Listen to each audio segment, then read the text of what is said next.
Let's try this again now that I'm not muted. Happy Friday. How's everybody Happy going? Friday. Yeah. Welcome, chat. I forgot I muted you because like before I could hear like your I breathing don't sounds. remember muting myself. Yeah, I guess I was kind of just like leaning.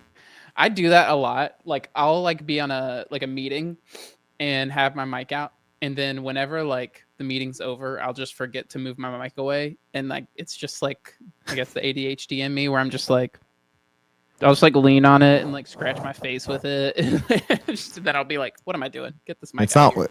it's not one of those streams, you know, one of those No. ASMR. We could do it. We could pivot. We could riff. We're We fine. definitely could. Me and Allie finally did another podcast episode There you in go. the what looks like a prison cell ransom video. The lighting's so terrible, but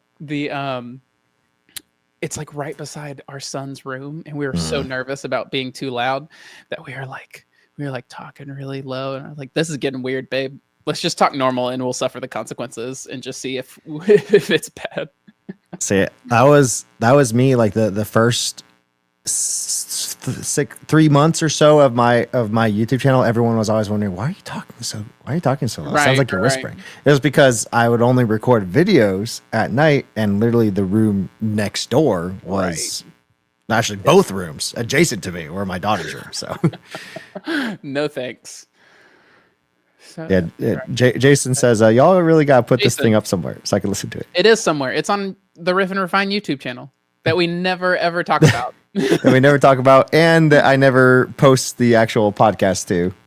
Oh, that so yeah, the lives are still there, but the actual audio, YouTube, you can like rewatch the whole live and get one of these days. One of these days will actually be good at marketing. Yeah, I will like set up an automation, and we'll post it automatically as soon as it ends, or just one of these days you'll see like 30 episodes of Riff and Refine like, boom. in backlog. For you for podcast.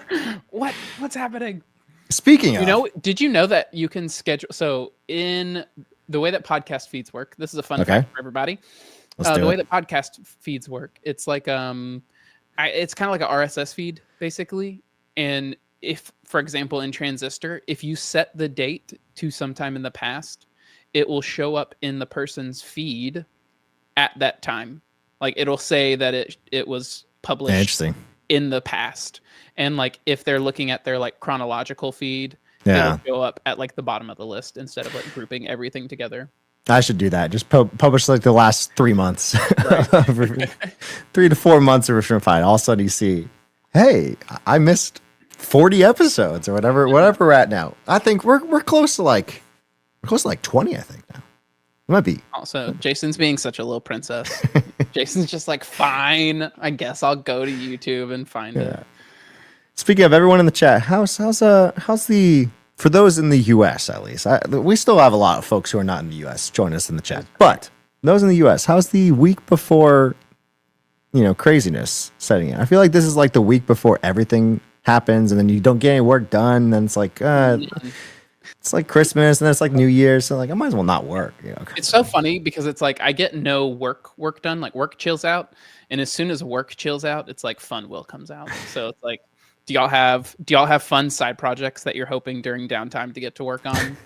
Because that's what happened to me literally the last 2 days. Finally had some downtime.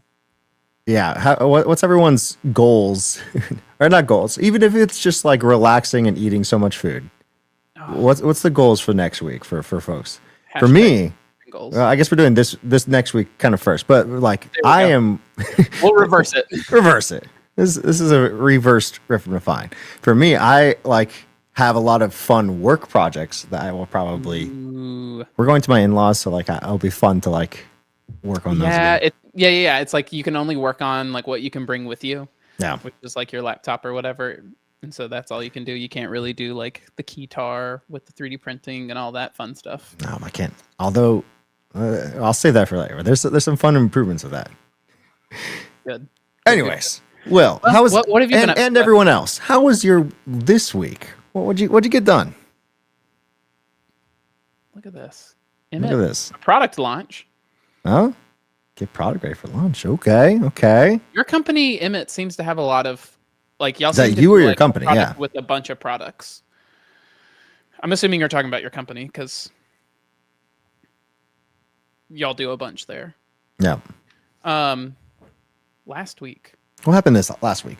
Yeah. Last week, I'll tell you what happened.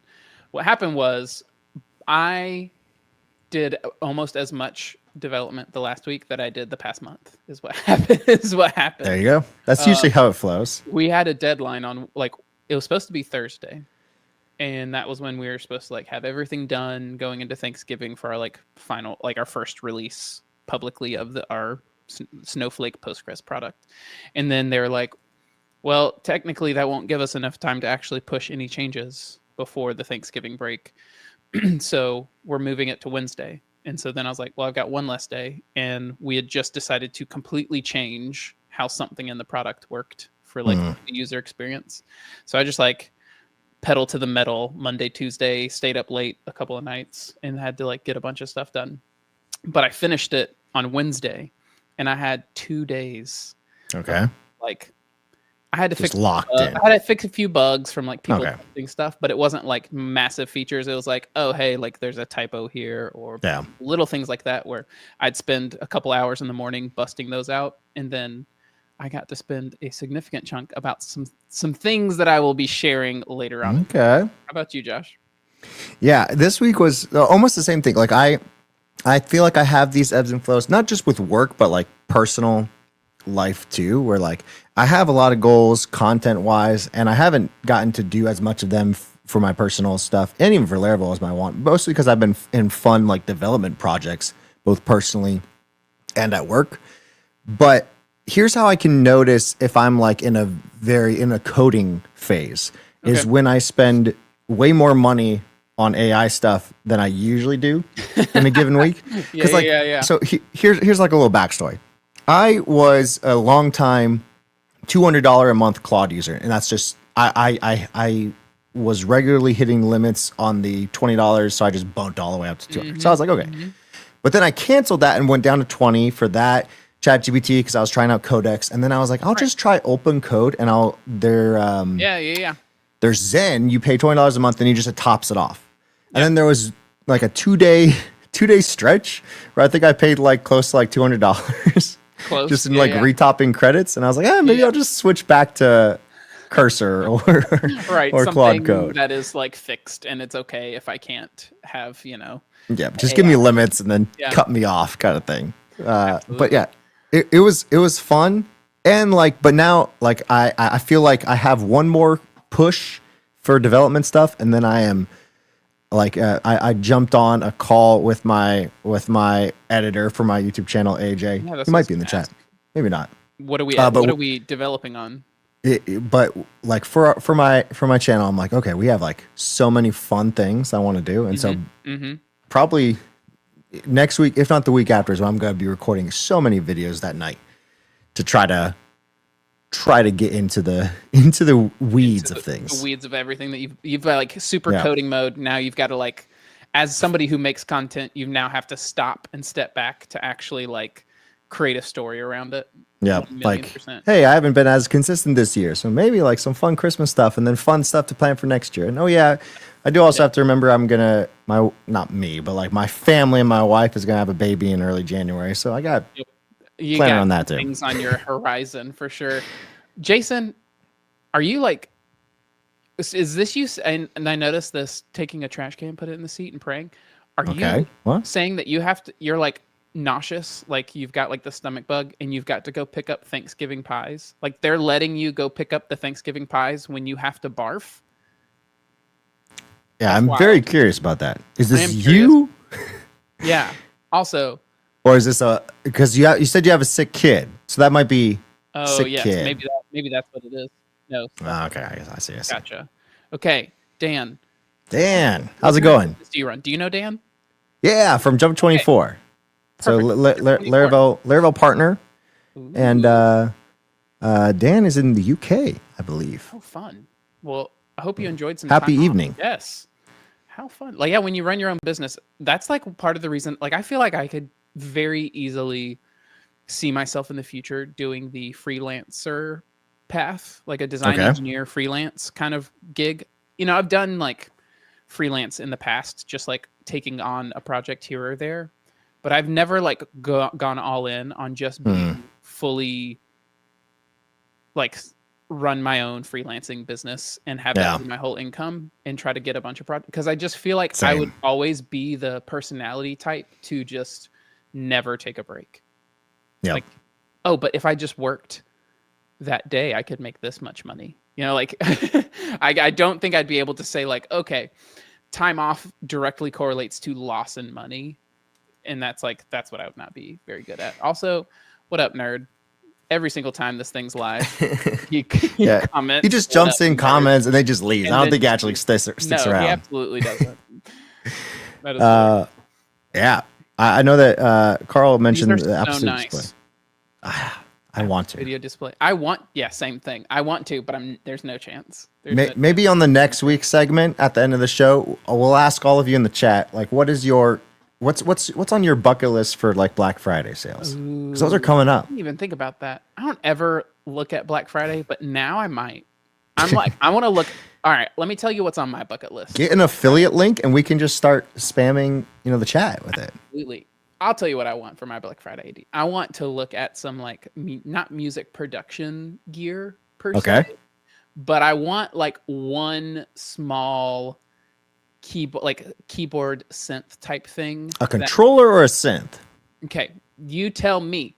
Okay. I just want a thing where I can press buttons and then sound comes out. I can no, that like I can have like the computer can tell what button is being pressed. Okay, so yeah, controller. You don't necessarily need the synth part.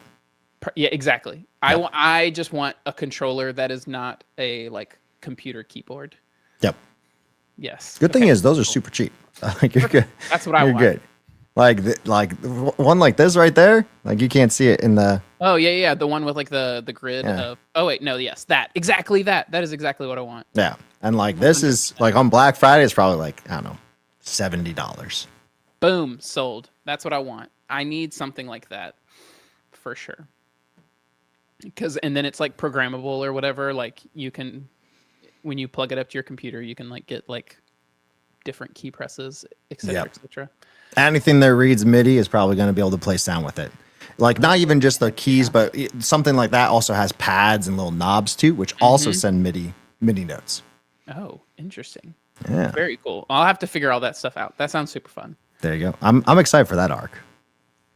Do you want to do one? Funny you should say this, Jason. We will find out here soon. Hey, that's true. I'm ready for this music arc though.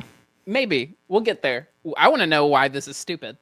This is stupid. Okay, we'll jump right into it. So like I named every now, mostly like sometimes I'll know what Will's going to talk about, and most of the time I don't know. And so I'll name the title just like what I imagine we're probably going to talk about. And I think we've gotten to this point where like I can sense what like you're getting into and it. It's also fun because it's like whatever the title is, I take it as like a personal challenge to shoehorn whatever I've decided to come to the show with that day into the title. And I absolutely know that what I've got is shoehorning very well into the title. It's perfect. Hey everyone, just joining. But yeah, we're like the fun thing is like I think. All right, this real quick before we jump into your "This is stupid," because I don't know if this is another design friend who is now here. His I'm gonna guess Broderick. Yes. Okay. Jeff Broderick nailed it, and I am going to pull up something real quick because he just shared this week. He was at. We're going to mute this because we don't need audio for it, and I don't want you to hear yourself. So, all right. So, Jeff was at ValueCon with me. Nice. Hey, Jeff. And he is super awesome. He has a son, and he brought his son and his wife, and I was like, this is a man after my own heart. We love family. All right. So, this is what Jeff, he was telling me about this when we were at ValueCon, and he made this. It is a library of isometric shapes and pieces that can all be like put together. He did it all in Figma, and it can all be put together to in Figma. But he also just like went ahead and like, I'm assuming you like did a bit of vibe coding with this, I imagine, Jeff, but he made this where you can like actually drag it in here. You like select and then click the square. Yeah. There we go. And you can actually like build with these things, which is just so cool. And these are all just fun. Like exports from the giant Figma file that he made. And it is so sick. So cool. But yeah. All right. Sorry. Complete sidetrack because he popped in here and I was like, I got to show it. So that's awesome. Yeah. So is that too much? I don't know. Probably not. It's not. It was a lot. If you look at that too much for him, but not too much for like life, which is what I wanted to talk about. So someone might have seen this. I'm just going to paste a link because I don't even want to like bring any attention to it really. Okay. But I saw this by this ex-Disney Channel star, and you might have seen it on X, the Everything app, if you were Whatever there. This is, I have not seen it. I'm just going to paste the link because I don't want to like enrage myself by watching it again. But this is if you search Callum Worthy on X, CALUM Worthy on X. I guess this is an ex Disney Channel star, but it's now the founder of this app called Two-Way, WAI. Okay.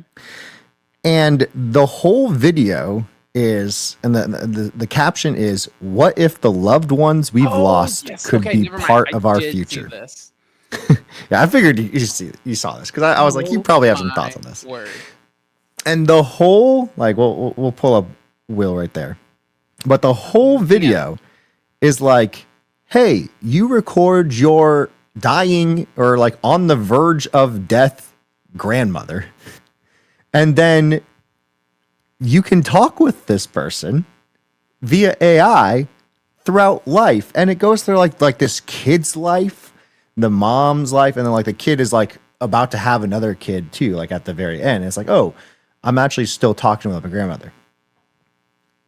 And the whole time I'm thinking like, the whole time my whole thought was, this is way too much. Oh yeah. Cause like, it's like the initial reaction for people who had the initial Apple Cinema or whatever they call the goggles. Vision. Yeah, Apple Vision. Because they were like, yeah, you miss out on everything. Like you just have this thing on your head, and then all of a sudden your kids and like family is like, oh yeah, that's just Josh, and you just get accustomed to like to the Vision Pro just being on their forehead. Yeah. But the thing that I said was too much, and I saw a bunch of comments on this, so I was glad I wasn't the only one. Is like, okay, we've gotten to the point where we're like, we're just gonna try to bypass all the hard things in life and make it easy. And the hard things being grieving. Yes. Like if your grandma died, what's up, Riley? Yeah. If your like, I'm not talking about Riley's grandma, but if your grandma died, like you should be able to be like, oh, like let me remember all like the memories I had of her. And here's we'll do the riff on it in a little bit, but initial thoughts. What are you thinking? Initial thoughts is ew. Like I saw this and I just immediately was like, and it's like, this is just also yes, Emmett doing the hard things in life. Okay, that might be a good option for AI though. So. Closing cabinet doors. Yeah, AI. I know the hard things, but I don't know. Like I don't have any like societal opinions on this. Yeah. Like I don't know enough to be like this is bad for society or for humans. However, personally, this feels awful. Like this feels incredibly awful. It feels soulless, and it feels deceptive. You know, like that's a good word. It is not my mom anymore. Like it is not my mom. It is like something pretending to be my mom based on some limited understanding of how she reacted in the past to things and predicting and guessing how she might react to things in the future. Yep. And it is, honestly, to me, it is like it is disrespectful to my memory of that person, because they put all of the, especially now as a parent, like I am putting in all of this work, all of this effort to very thoughtfully raise my kids, to raise them in a way that is intentional, that I'm sharing like the things that I care about, that I think are important. When they come talk to me, I react in a way that is like extremely intentional. Yep. And like, I don't know how I'm going to react the next time. Like, it is a situation by situation basis, and I might change my opinion on things as we go along, et cetera, et cetera. But to like then try and say like, have some AI model predict what lesson they may have for some future situation, like, no, like you have hopefully, like, you should have internalized your parents, your grandparents, like, thoughts on things, and what makes their life matter is like what you take from it later on, not what you like hold on to and try to like, it's not it gets all the wrong things, you know? Like, yes, it keeps this concept of them around, but it misses all the things that actually matter about somebody's memory, you know? Yep.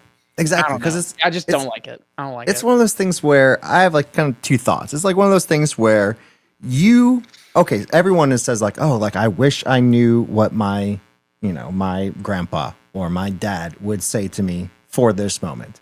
Okay. Right. That I understand that. But you wish that of when the time when they actually existed and could like actually think. Even if, here's my like hot take, even if AI got to this point where like it could ingest like that person's so much amount of consciousness, right. Yeah, and actually not be an algorithm to come up with something that they would have said, it's still devoid of the actual context of what you need that person in. Yes. My second thought is like, you wouldn't want to do this now you wouldn't be like, oh, let me ask my wife, and then you just have like this AI version of her and be like, yeah, let me play this scenario. What would she actually say to me? Like, no, you'd want to like actually go do it. So like, why would you do it when that person isn't around anymore either? But here's the flip side, where I do see that like this is probably too much, but if you scale it back down, I think there is benefit to existing memories being lived out, able to like be more real, more real. Okay. Yep. Okay. Yeah. I like that. I like the idea of being able to selectively relive a memory. Yeah. Even if it wasn't recorded, like what would be really cool is like it wasn't recorded. Let's say I remember this one time with, my grandpa who is no longer living. Mm-hmm. I remember this one time, for example, we went to this pizza shop and he drew like this little caterpillar that was coming out of the pizza. And for some reason, like that stuck in my head. It's like in my memory. If there was a good use for AI, it would be like either abstracting that from my memory or being able to say it in a way that it takes pictures of my grandpa and be able to like, oh, hey, here's reliving that memory. Man, now we're starting that to would be that cool. Black Mirror stuff, Yeah, I know that that is like the verge of too much. Right. But I'm okay with that morally. Correct. I'm a lot better with that than like trying to like recreate a digital version of somebody for new situations. That I'm like 100% against. I like the idea of being able to like relive memories. I think we talked about this in a previous one where it's just like I have problems with a lot of this stuff because I think we intentionally do not have perfect recall. I think we intentionally we intentionally like cannot, like over time, our memory of certain situations becomes dull. And like, there's a reason why nostalgia is a thing, because like we have only remembered pieces of what actually we felt like in a certain moment in the past. And it's like a trauma response. Like it allows us to like move past things that were difficult by like dulling the things that were bad, but remembering more the things that were like good, I think.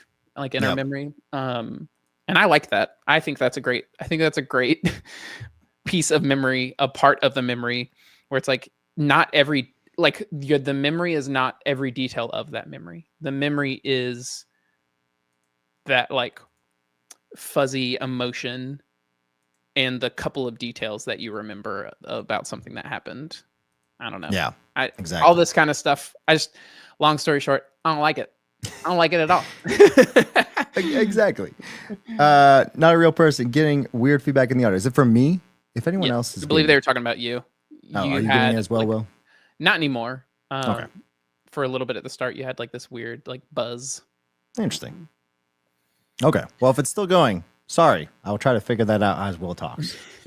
So, Will, what's on your mind? Okay. I am going to, let's see what I got here. The first one that we're going to do is we're just going to show a little demo here. And I'm going to unmute. And while I'm doing this, everybody, Josh can't speak because then it'll like echo for some reason. So I will save all my questions after I fix my audio. But just as a introduction, this is what I worked on the past 2 days. It is related to a talk. Like this is like the building blocks of what I want my talks next year to be centered around.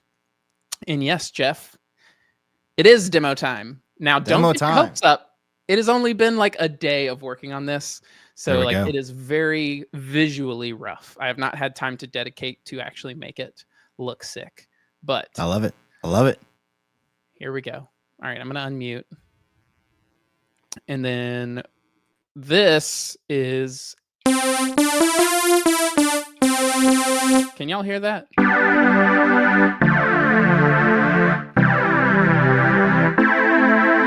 All right, this is a using the like web browser APIs. I'm building this is like a little synth, and it is based off of like a synth that I saw on like Instagram.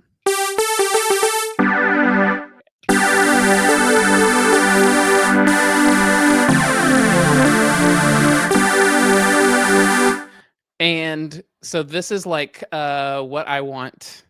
Like I'm going to do some like talks next year all about like the web audio API. And I want to have some like super awesome like demos of how you can use the web audio API. And one of the like really cool ones that I thought about was like doing a like a synthesizer. So this is, and you can like change the key for things. You can change like the type of wave that it is. So this is a sawtooth wave. It's like very sharp. You can do like a sine wave, and you can kind of see how it sounds like a lot brighter. You can change some other like values of it as well. You can make it like one voice versus three. And when you do three, it kind of offsets them a little bit. So there's a whole lot of like really fun pieces. You can change like the octaves of things. So now this is really high. That's way too low. You can't even hear it anymore, hardly. But yeah, so this is like this is what I've been playing around with. Super fun. But there's more. So I have also started digging into so like this is like basically like a preset synth, I guess is the way you could think about it, which is like it gives you some notes, it gives you some chords and some very limited editing. And the idea is that like it's kind of like a out of the box situation where you don't have to do a lot to get some cool sounds out of it. On the other hand, this is like this is not everything yet, but I started playing around with like, okay, like can I actually do more to change like how the synth sounds? And so like there are different types of synths. This one is like they call it an acid bass one. But then you can also like make it sound like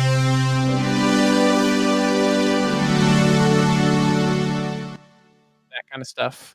And like playing with all these things changes how each of these sound.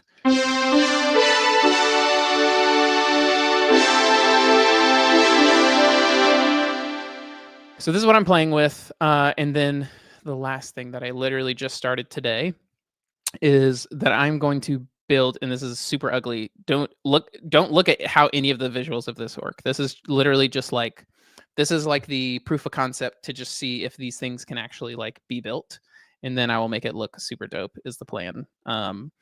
Similar to this device. It will be like a realistic looking situation, hopefully. But this is like a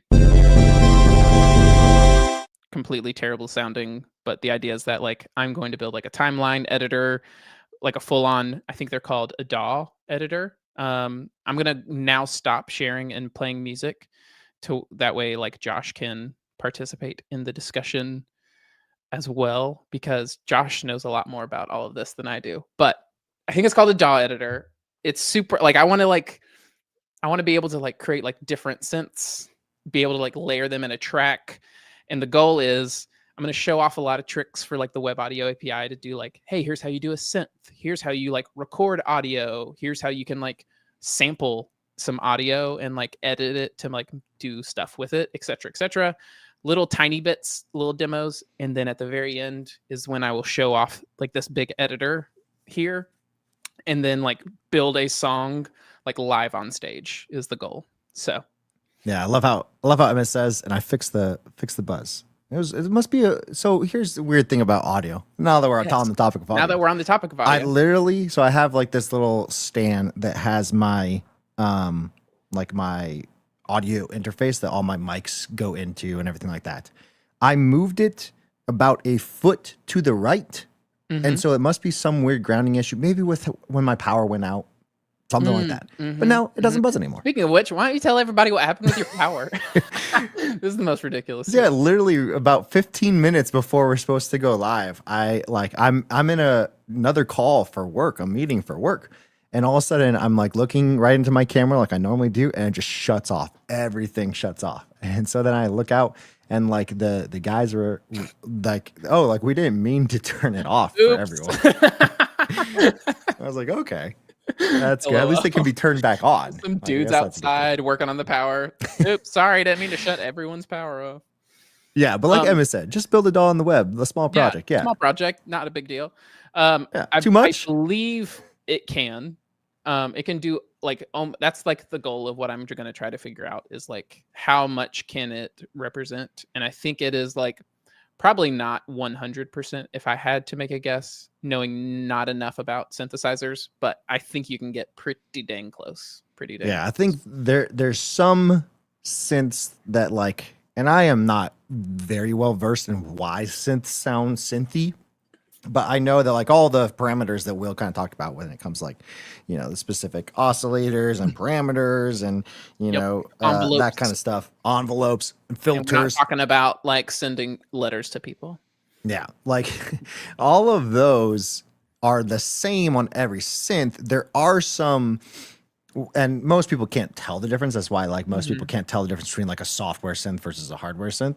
But from what I know, there is maybe small differences on like, oh, this particular circuit board just has this warmer kind of sound that it generates because of all like minute details. And like real small decisions but on like how they've like, because it's all just waves. It's all just like audio waves.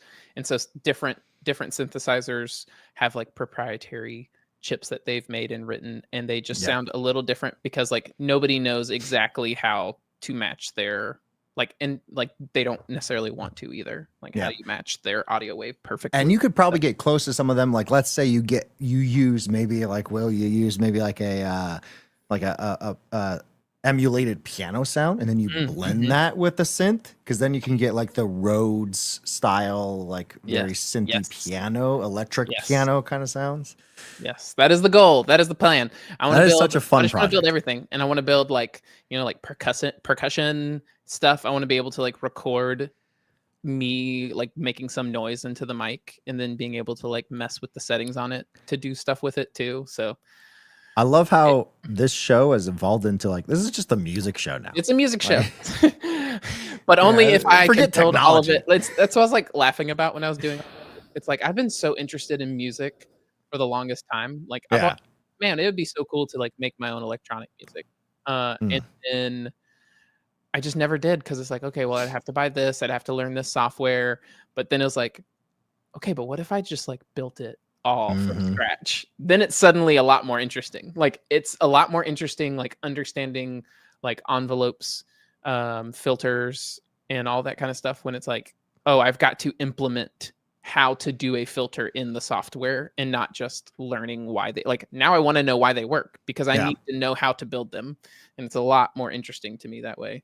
Dude, Strudel is 100% what like sent me down this rabbit hole. And I was like, Strudel's dope. I think I could do Strudel in the web pretty easily. Like if I had more time than I currently do, I would love to like, I like the software thing, but then like, I would love to go into, okay, what actually makes, even like with the guitar, like what makes a guitar pedal? When you plug this in, it distorts it. How? I literally have no idea. I can understand how it works. Like, have you ever watched Andrew Huang? I yes, think is how you say his name, dude. No, one of my favorite YouTube channels. He's got some good stuff. Like gets deep into all that stuff. That's like how I learned a lot of like the synth stuff before I started building one.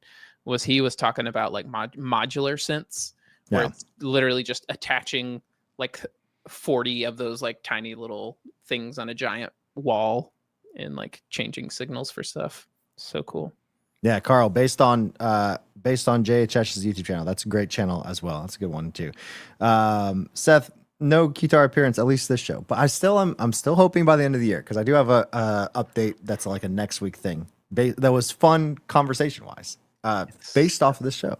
Little sneak peek. So stay tuned to the end of this episode for me to reveal that.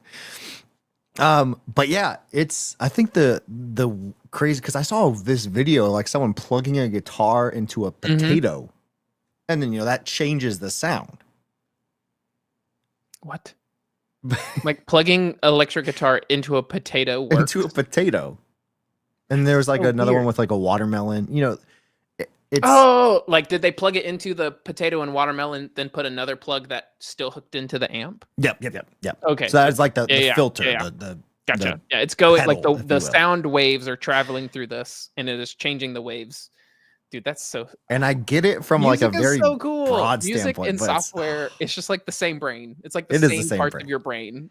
Like it reminds me, I need to finalize this tiny parameter. I can do this other crazy thing over here. You just can do the talk for me. I'll just share with you you'll just give the talk that I've always wanted to give for me.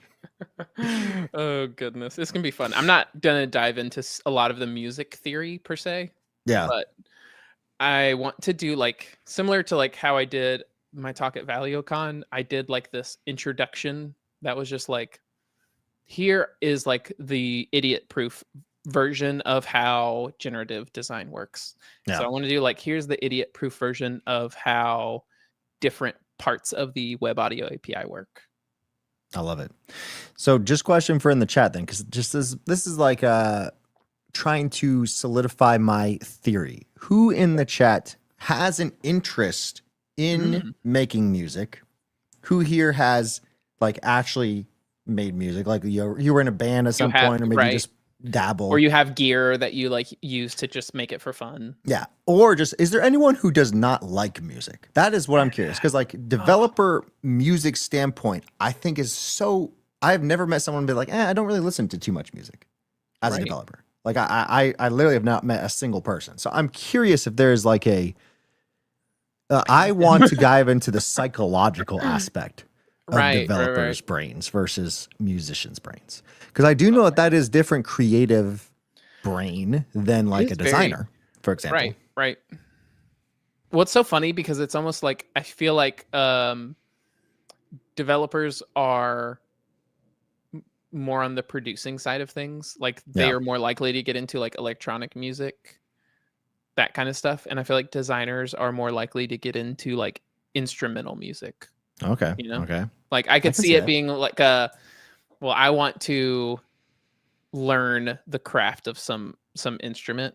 Whereas like engineers are more like, okay, like how can I put all these pieces together and play with these settings and come up with like this big thing.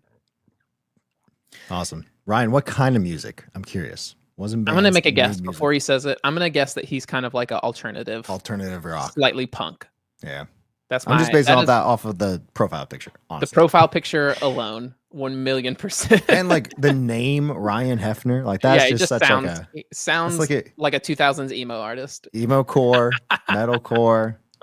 Maybe I could see some punk or ska. I could see ska. Ska. Ryan the ska band. Oh yes, woodworking is. I feel like that's it. Like if you don't like music, then you like woodworking. Woodworking, farming, yeah, cows. Jason, you still in here? Still have some gear. Oh, that's really cool. I mean, I didn't know that. Rock, punk, and death metal in my earliest years. There you 8th grade. Nailed it. Touching. All right, Josh.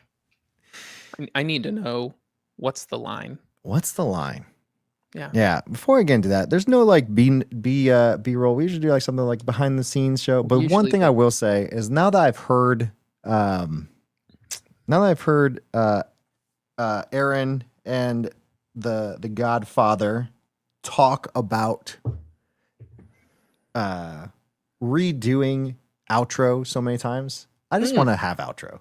Laravel like if we are not on the first, it's so funny. Did you watch the Sweet Hangs with I did with our good buddy funny. John O'Nolan. Yeah, John O'Nolan, and they were just like chatting about like how many Laravel news they do. that is me every day. Well, I guess that's Laravel news kind of part of my job, I guess. So yeah, like I can't. You are the king of Laravel new because your whole job is teaching people how to Laravel new, starting new projects every day. But yeah, I just want outro. Like I was thinking about, like I like linear and what we've done, and it works great. But like being able to have outro, would be fun. That'd be fun. Yeah, how many people also did Laravel new this week? And if you're not a Laravel fan or no Laravel, that's okay. Start a new project. I always love that's like my favorite thing is that like when chat y'all are like, hey, I'm working on this project because I want to know. There you go. I guess speaking of B-roll, we probably are not doing the show next week. No. We're definitely not. It is Thanksgiving, and I'm going to spend it with my family. I don't think I will be back. Crazy animals. So in my office, yeah. So I was gonna say you're 2 weeks from now. Out of town. 2 weeks from now. Nice. But yeah. Anyways, what's the line? I guess this is like the too much thing. But the topic I wanted to kind of talk about today, I guess like this is 2 topics, baby, but it's not necessarily based around a certain thing. Sorry, interrupted. Wife hops in. You will not be in the office. LOL. Okay. Confirmed. We will definitely not be here. I didn't mention this office, like a office. Yeah. No. I will be spending time with my wonderful family and my in-laws. Absolutely. There we go. Drop the wonderful family in there. Good move there. Some brownie points. Yeah, based off of the so we saw Google anti-gravity this week. Yes. For those who didn't done any of that at all, but touch it or don't know what I'm talking about. Google anti-gravity is Google's response as an IDE to Cursor. It's a VS Code fork again. Which is actually most people found out it's a Windsurf fork, which is a VS Code fork. Right. It's a fork of a fork. Yeah. So Google forked something, maybe because they didn't want to fork something from Microsoft. So they're like, how many forks away do you suddenly become not a fork of the original anymore? And that's what I want to know. Like, what's the line? Because then it got me started thinking about like a different kind of topic. I guess it's still like a technical topic. And so now I can ask people in the chat this line of where do you go the line of do it yourself of like, hey, we should build this from scratch because we are Google. So we're going to build our own editor. Mm-hmm. Or maybe as an individual, you just like, hey, instead of just using any other synth that's exists on the internet for the web, I'm just gonna build it myself. Build it from scratch. Yeah. But the same kind of thing, like I think can be and I think there's probably tiers of this depending on like our lifestyle, maybe like time of life when you like, oh, are you going to, and we kind of have alluded to this in the past before, like, oh, are you going to make Christmas presents this year? Or are you going to buy them? Or are you going to pay someone else to do that thing that you kind of don't want to do, or are you going to do it yourself? Like, where's the line between like, I'm going to do this, even if you're Google and you're like, we're just going to copy someone else's. Fantastic question. Before I answer it, Emmett, just build my own doll. Get off my back. Coming at me about building my own doll. I'm doing it, and you can't stop me. All right. And Emmett also, I think a fork from Windsurf is still a fork of VS Code for Microsoft. So they're just doing like, hey, it's a cousin once removed. No one will get mad. Here is the line, and for that specific case, here's the line. The line is like, building a code editor is crazy. Like it is crazy hard. Even if you're Google? Even if you're Google, because like you got to think about it. Like Google's not special. That's true. In the sense of like extremely niche domain knowledge. Yeah. Like, sure, you've got a lot of talented engineers, but you don't have anybody who's built a text editor before. Much less somebody who can know every single edge case that you're going to run into in the world of editing every language that exists. But they do have project. They do have a Firebase Studio, which is like a web IDE.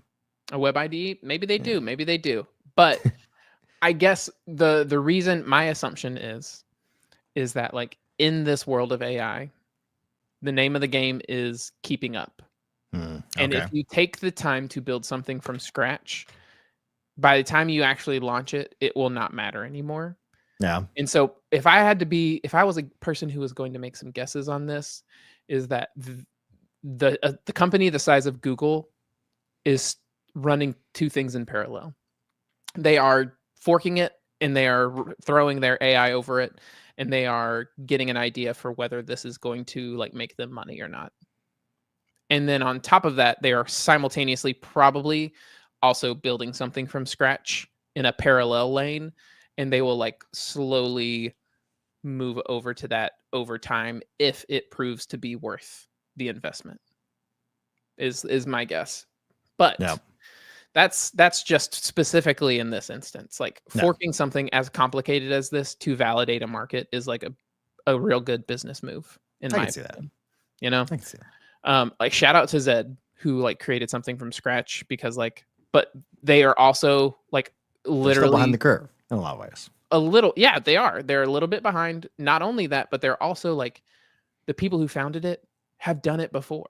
Like they have built this exact thing, and we're like, hey, we did it wrong, and we're gonna do it right this time and better. Yep. And like most people don't have that experience to lean on, and it's still like slower for them to like make things happen. But yeah, that's my thoughts on this one. Well, from a personal standpoint, I want to hear. From a personal standpoint, oh man, it's a game by like a play-by-play decision. I want to Why did you build? Why would you do something on your own versus like buying it, or vice versa? I used to mow my own yard. Okay. All the time. Like that's what I like. I would mow my yard. Not a big deal. I grew up. Did you like it?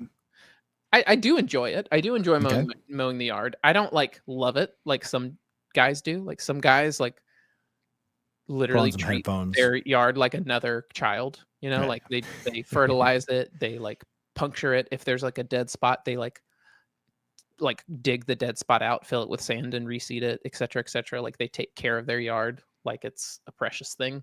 I never cared that much, but like I enjoyed getting out there with like a podcast and like walking the yard with a lawnmower mowing it. Not a big deal. Love that. When we had kids, I started paying someone to mow the yard because one, it's like not that expensive for somebody to mow the yard, and two, I would rather spend the Saturday with my kid than out in the yard for like hours. So like that's the line, you know, like the line is what's the trade-off. So same thing with like most anything is just like, what is the trade-off of getting somebody else to do this? And it's usually a matter of like time spent doing it. Now there's the trade-off. There's a different calculus that gets made on some things, which is like, is there something to learn here? And like that changes the calculus, you know, like there is nothing else for me to learn about mowing the yard. Like, I don't care about it. I don't want to know how to mow a yard better or take care of a yard better. So like the calculus is like, do I want to spend my time on it? No. Great. Pay someone. In the case of like furniture for a house, there are some times where it's like, oh yeah, like I would love to build a table for my family heirloom. Like, I want to learn how to build a table a certain way. I've been there. I've done that. It was really fun. I enjoyed doing that. I will probably buy the next table instead of making one from scratch, because I did it and I learned it, and that like the decision has changed the next time. So like, you buy the next playhouse. Right. Exactly. Yeah. Like, I'm not going to build a giant like cottage from scratch again. I will design it and then I'll get somebody else to build it. There you go. So that's like the calculus is like, is it worth my time to do this thing versus what I could be spending my time doing instead? And then the other calculus is like, is there something to learn here? And if there's something worth learning there, I usually do it myself. Just because I'm a big fan of learning. I also want to like set that example for my kids. Like, I don't want to set the example of my kid. Like, I don't do it because it's like, man, I want the easy way out. Yep. And so like, I always want to show them like, no, like if there's something hard to do, you can do it. And so like, I always show them an example of that. But like, I'm also not afraid to not do that depending on factors. How about you, Josh? It's funny because like I wrote down the same kind of thing, like in terms of trade-off, in the sense of like, okay, what do I have to gain for doing this versus not doing it and having someone else do it? If only someone could work out for me. If only someone could work out for me, says Emmett. Yes, that is true. That would be such a, hey, maybe AI in the future. There we go. They can probably just like strap you to a chair and like shock your muscles. You go unconscious and it like does it for you. Yeah. There's probably there. Did you ever read Ready Player One? Yes. Okay. I think it was in that one, and it might have been in the second one, but I'm pretty sure the first one talked about it too. They had that like when you were, if you got like the really fancy VR setup, it like had like muscle stimulators or something, whereas like theoretically you can like stimulate your muscles to like keep you healthy and grow like muscle mass, because all exercises is like raising your heart rate and like tearing down your muscle fibers so that they can grow back. There's probably a $1 billion YC funded company probably there. So probably we should get 1,000,000% is. But no, the thing I was thinking about is like this kind of twofold aspect of like, okay, like the trade-offs, doing it versus not doing it, and then also like the learning aspect of like, okay. And usually when the two things I was thinking of is like the one of like your synth app, and then me for doing like this duo offline first thing is like, really, there is no trade-off for it being done. Like, it's not like you're building that and you're like, oh, this could make millions and it's going to change my family's trajectory. It's not, but you know that like the craziness, the nonsense of like actually learning it is the actual win. It's the value. Yeah. And the second thing I was thinking of is like when it comes to Christmas gifts. So I am like, so here's why. One thing, if my wife is still listening, I'm not doing this. I haven't done this, but I'm curious. And I'm not even thinking about it. But people like have people buy gifts for them. I've heard about that. Them. Yes, like they like pay someone to shop for them. Yeah. And so like that's one more thing. And then the second thing is like I one year was like, hey, let's make our own gifts for each other. And I remember I made a candle for my wife and I left it in the apartment closet and it melted in Phoenix. So like I learned like quickly, it's probably better to buy a candle at that point. She's still listening. Yeah, don't do that. Note to husbands everywhere: do not send someone to buy presents. Actually, got a hilarious story about this. So okay, there was one year for Christmas, and my wife's dad just gave her a bunch of money and said, "Hey, you know your mom better than me. Can you shop and get her presents? I'll just give you the money to get it done. Do it under budget." And so she did that, and she was like, she is gonna hate this, and like, but she did it, and she got all the gifts for her dad, and then her dad told, his wife, yeah, like Allie got all of them. I just gave her the money, And she was so like, never again. Has not happened since. Like, not even, we don't even bring it up anymore. We don't talk about it because it's like, nope, that was a mistake. And then my wife Carrot. So that actually happened. Getting a drawing of our wedding photo and got nothing in return. But okay, I do bought love gifts, that. not homemade ones. I do love this. I do like when it comes to like gift giving, like that is a completely different perspective as well, where it's like, yes, you could buy something for someone, and there are definitely cases where like the thing you buy might have a lot of meaning to it. Yeah. But it only has meaning if you bought it because how well you know the person.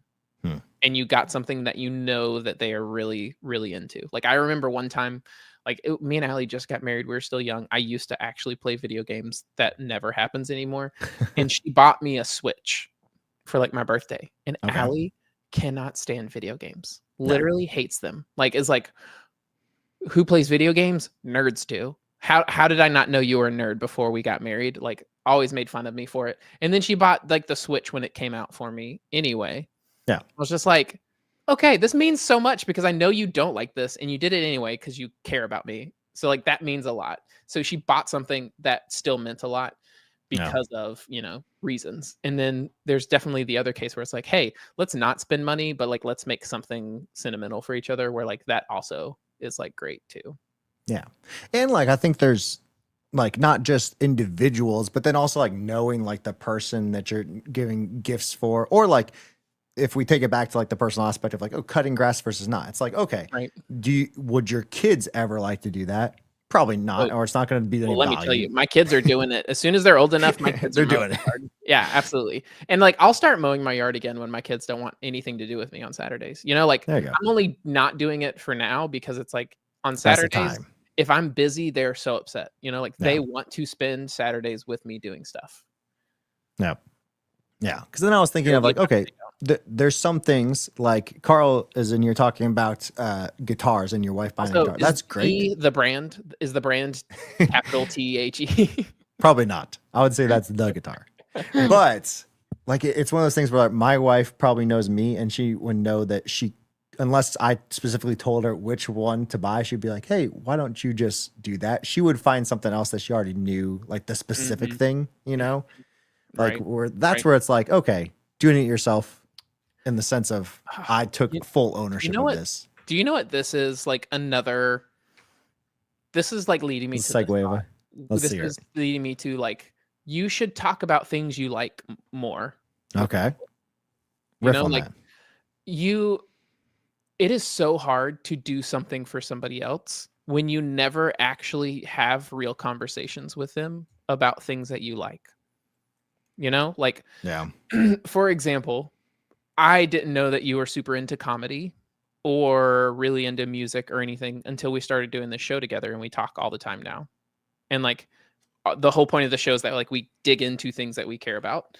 And it's like now Josh could like legit, I bet you could get me a gift and know like, oh, I know a lot more about music. Will's starting to really get into this synth stuff. I could probably get this like X thing that he doesn't even know exists, but because I know like what his interests are, I can get him something really good, Like same with your spouses. Like you mentioned, like your wife probably wouldn't know the right brand to get of something kind of thing. And like, this happens a lot with like my stuff where Allie's just like, I don't know what to do there. Like, like whatever. And I'm like, they know that it's important, but maybe not like, oh, I'll let you figure it out. Yeah. Like let me, and I do this a lot, like with her stuff too, where it's like, it's just really, it is a skill to be able to actively dig into something else that somebody cares about that you don't. Like Allie, very, very into like behavioral science and like the like emotional psychology related things. And like when she first started talking about it, it was like very hard to be like, man, like I don't even know how to have follow-up questions here. But it's like, no, like if I care about her and I care about this, like care about how much she cares about something, and I want to talk to her, like if I want to talk to my wife and I know she's really passionate about this, like, oh, well, maybe I should like learn some things about it so that we can have conversations about that. It's like the same way, like learn learning the hobbies and passion. I want to do that with the reason I bring this up is because like this is something I saw somebody talk about with their kids, where they were like, don't try to push your passions on your children, dig into theirs. And it was the story of this dad who, like, he had an incredible relationship with his like college aged kids. And the reason he had such a great relationship with them was because like when they were super into something, he would learn everything about it so that he could talk to them and nerd out about it. Even if it wasn't something that he had been interested in his life, he would dig in enough to be able to nerd out with his children. And I thought about this because I was like, I can't remember like hardly, I don't know if I could think of a single time where I like would talk to my parents and they would like, you know, like that excited talk when you're talking with a buddy about like you're at Laracon and you're talking about like Livewire and this super exciting thing. Like you get super excited and you like start like getting a little jittery. Like you're all like trying to talk over each other about how like this thing, like I want to have that with my kids. And so this example of this dad where he's like, no, like nerd out as much as your kids about something, even if it's not what you would have chosen, because like that's how you build a relationship with somebody, is like caring about the things they care about, even if you wouldn't have normally. Because like you care about the relationship. Yeah. I like it. It reminds me of like bringing it back to like dev world. Henri. Nice to see you. Henri in chat. Testing. He has made it. I was wondering when he'd show up. Bringing back like the whole like, okay, so what's the line then for developers? I think like it's almost like you can still have those kinds of conversations with coworkers too, because then you know of like, okay, hey, we're doing this particular project. Is there something that I think the things that even at bigger companies, usually I would bet the things that come into fruition that are a success or that are shipped so quickly are because someone was like, hey, I was learning this in my free time. And I learned that we could build half of this within if we ship this in Rust. So why don't we build this in Rust or whatever? Yeah. All of a sudden it just comes into fruition because someone was sharing, hey, this is what I'm really into right now. You can kind of tell that within like from like Laravel's perspective. You can tell what Laravel is probably going to be shipping, not from what I say, but like if you watch like any of Taylor's tweets, because he's talking about like what is on his mind. Like what's on his mind. Yes. Interest driven development. That is like my ethos. IDD.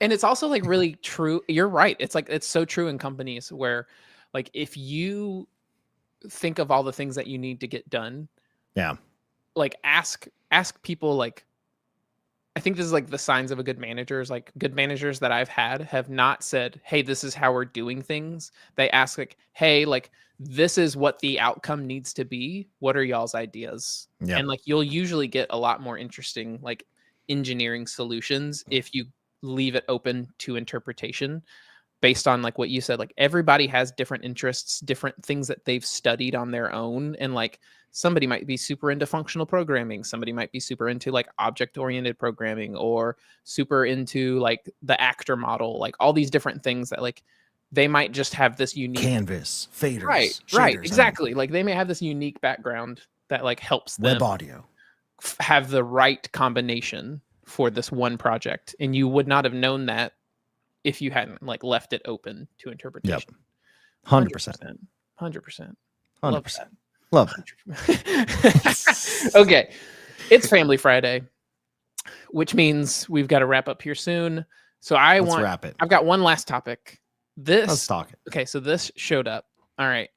I'm going to mute again in a minute. But what happened was I was building the thing that I demoed earlier, and it had this extremely frustrating delay when I was trying to press the keys. Okay. And so like, I was like, what is going on? Like, why is there a perf problem here? A perf problem, performance. So I like figured it out. I figured out what the issue was. And I want to talk about like what the issue is. I'm going to do it by like showing off kind of like what it was like before. Okay. Well, just kidding. It's broken. So never mind. It's not even a perf issue anymore. It's just broken. No perf issues. All right. So we're not going to play anything. But what would happen is like when I press the key, it would like, there would be a delay and then it would start. And like sometimes it would like play this like weird echoey note. And then like if I tried to play a bunch of notes in a row, like it would like I basically couldn't play music because every time I pressed the key and moved to the next one, like everything was like delayed. Also, Henri, I'll just play this for you real quick because you were not here for it. This is I'm building like a synth and a bunch of like audio API stuff for like some conference stuff.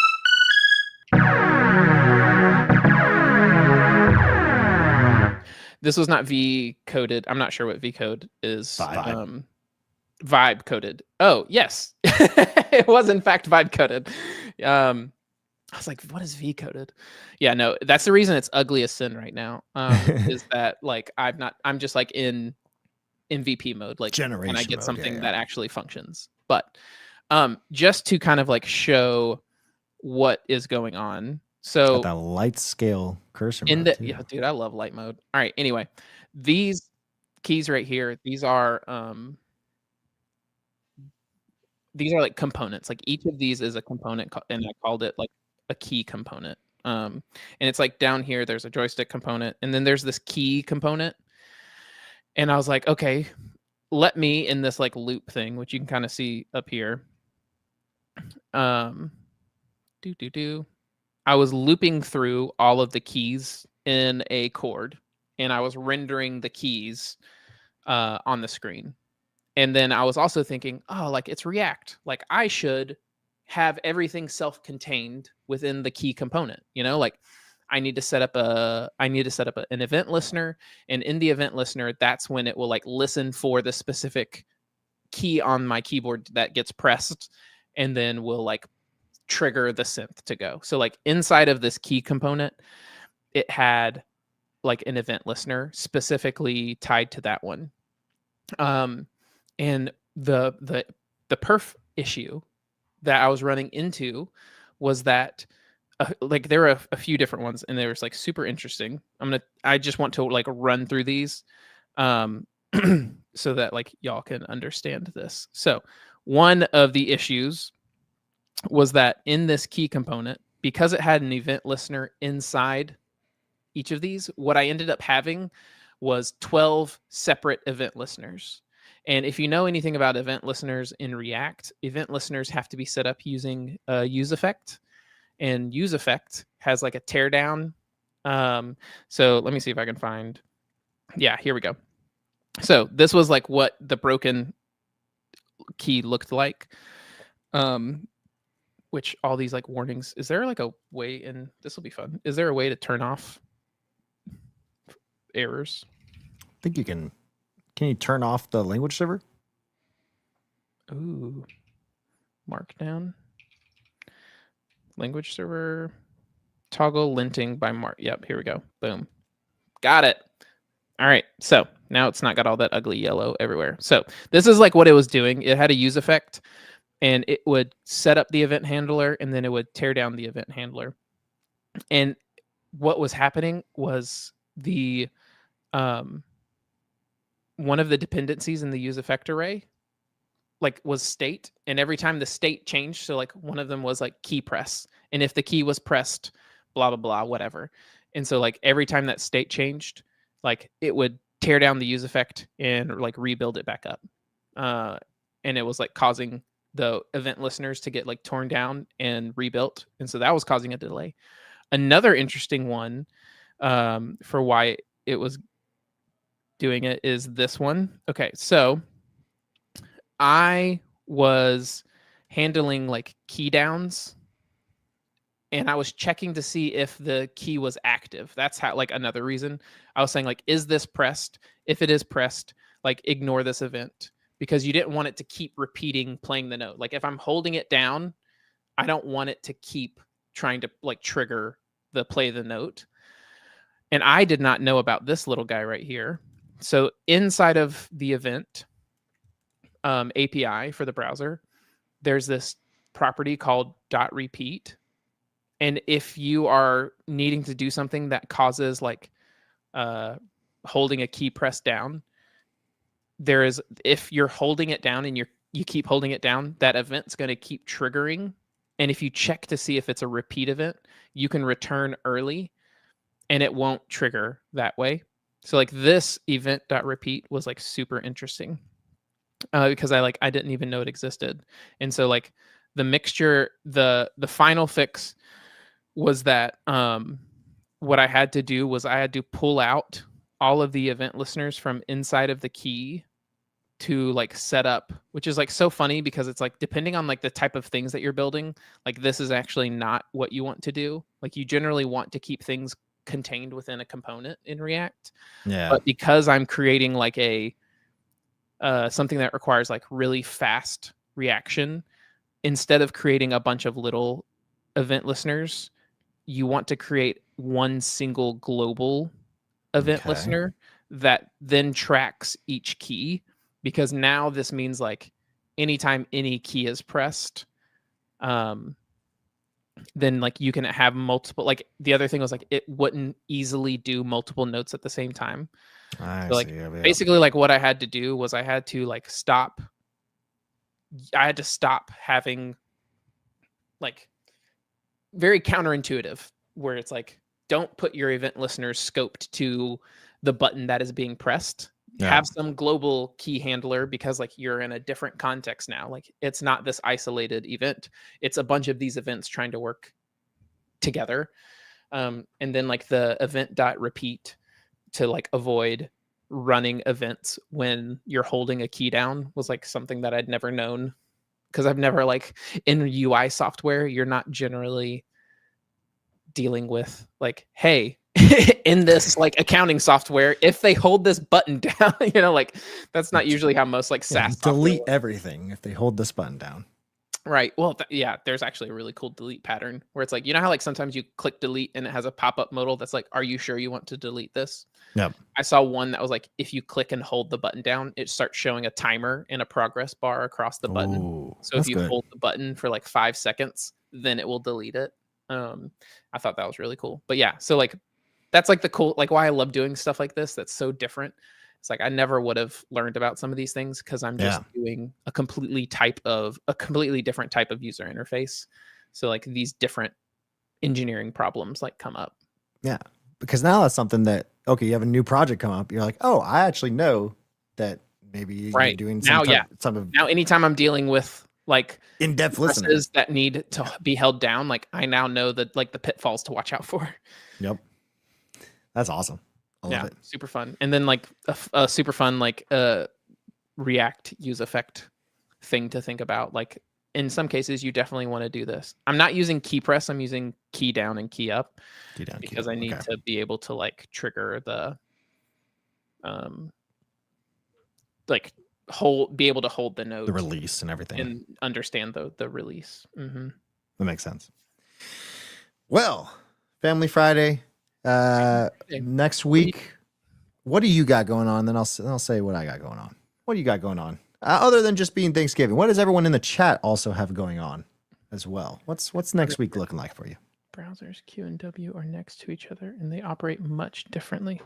Do you know what the Q and the W? Aside says Henri that progress bar should be on browsers. Q and W are next to each other. Yes, like like command close tab or close command, like the whole browser. Yes. Mine has it to where it's like if you press it twice, it will like you can have a setting on Chrome and stuff where you have to like double tap the Q button to close it. There's another thing like similar to yours while we're still on the topic that I learned recently about event listeners in JavaScript, where you can calculate, let's say you needed to do, Command Shift P for your app. You can calculate the number. I forget the exact API, but you can calculate the time. It's not hard coded. You can calculate the time that it takes to do a Command Shift P. Like if you do it within 5 seconds versus 2 seconds. Right. Those are things that you don't actually think about until it actually happens. Yeah. Oh, that's cool. Like, is this separate key presses versus connected? Yeah. there's a lot of that's like the whole point. You could have an endless number of blog posts, endless number of conference talks, just digging into all the things that you could do with browser APIs. It's wild. Yep. Wild. That's what Henri did at React Miami with had like a performance talk, like using like dev tools and stuff. Okay. And he like got super deep into that stuff. Also Canada Thanksgiving. We don't talk about Canada here, so yeah, get out of here. Just kidding. Well, what are you doing next week? Next week I'm off the whole week. Took extra days off so that I don't have anything going on. I'm going to work on this probably a little bit for fun, but mostly my mom is coming down this weekend to so you're staying state time, and me and my wife are having a staycation. It's our anniversary. Our anniversary was Wednesday. It was our 9-year wedding anniversary. We don't ever actually get to do anything on our anniversary.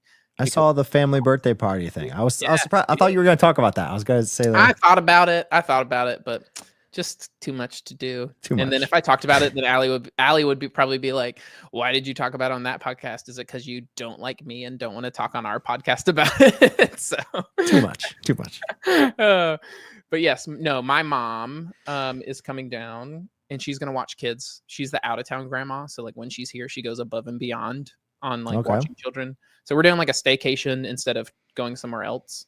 So we're gonna like have her watch kids and not have to watch our own kids, and we're gonna just be lazy. We're probably gonna like have a nice dinner one of the nights. I think we might go on like a little like a day trip to like a city like Auburn.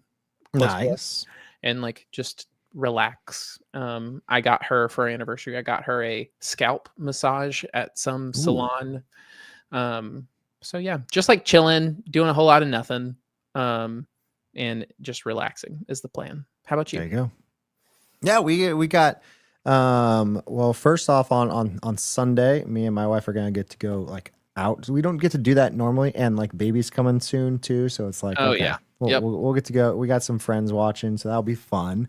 And then we're gonna be at my in-laws, so we're taking a little trip up Thanksgiving. There's not too good of internet there, but like once my wife and kids like all go to sleep, I might do some reading, do some classic late night guy, organic coding, maybe like no AI. I love organic. No anything. That might be fun. Like my Laravel app, all natural. There you go. Exactly. But it'll also be good because I think we'll get the chance to not staycation, but my in-laws can watch the kids and we can go. There's not too much to do where my in-laws live, but there's a restaurant or two. So I was gonna say, sometimes let me tell you, like I could legit coding on a notepad and not Notepad the software. I sometimes like if I just get a good book, like there's nothing better than when like a vacation or like some time off perfectly coincides with like the next book in a series that I've been waiting for, and it finally releases. That has happened just a couple of vacations in my life where like I've been waiting for a book and I went to check Kindle just to see like, okay, well, what am I going to get for the vacation? And like this new book that I've been waiting for was available. And it's just like, this is going to be the best vacation of my life. You know, like I'm going to ignore my wife the whole time and read this book. Like, dang it. Oh man.